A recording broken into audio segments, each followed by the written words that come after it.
শুভ দুপুর বন্ধুরা। আজকে রান্না করতে একটু দেরি হয়ে গেল। অবশ্যই এর আগে ভাত শাক ঠাক সব রান্না হয়েছে।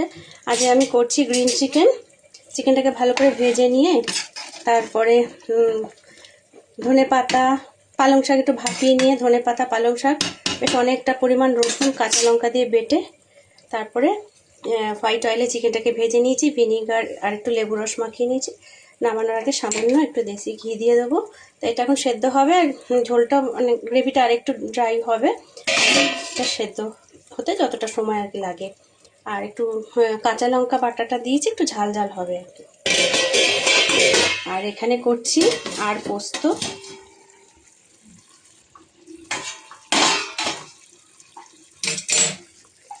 আর মাছ পোস্ত বাটা দিয়ে আর অল্প সামান্য তিল বাটা দিয়ে একদম গা মাখা। পেঁয়াজ টমেটো আগে ভেজে নিয়েছি, বেশ খানিকটা পোস্ত তিল সামান্য কাঁচা লঙ্কা আর রসুন বেটে দিয়েছি। মাছটা ভালো করে ভেজে নিয়েছি, এটা সর্ষের তেলেই ভেজেছি। এইবার দিয়েছি একটু হলুদ একটু নুন আর সামান্য একটু কাশ্মীরি মির্চ। নামানোর আগে দেবো কাঁচা লঙ্কা ধনে পাতা কাঁচা তেল। এটা আরেকটু হোক, আরেকটু হলে এটা একদম গা মাখা হবে। এটা একটু ঝাল ঝাল হবে, খেতে খুব ভালো লাগে গরম ভাতের সাথে। তাই হলো আজকের মেনু। আর একটা শাক করেছি, মেথি শাক। এগুলো আজকে রান্না শেষ।